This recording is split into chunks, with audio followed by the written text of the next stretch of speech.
Hello and welcome back to another video.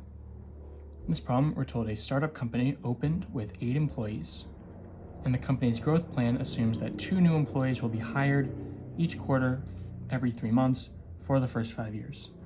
If an equation is written in the form y is equal to ax plus b, this is going to represent the number of employees y employed by the company x quarters after the company is opened.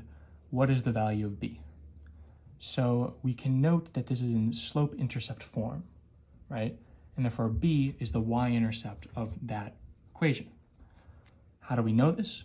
Well, let's just say x is equal to 0. Then y is equal to a times 0 plus b. A times 0 is just 0 plus b is equal to b. So when x is equal to 0, y is equal to b. And this is the definition of a y-intercept. So what is the value of b? Well, this is the value of y when x is equal to 0, right? What does this mean in terms of the actual problem? Well, y is the number of employees employed by the company. So this is the number of employees. And then x is equal to 0.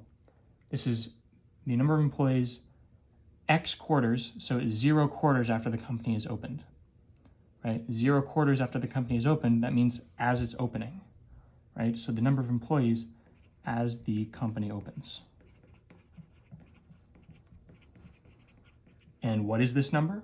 Well, we're told the startup company opened with 8 employees.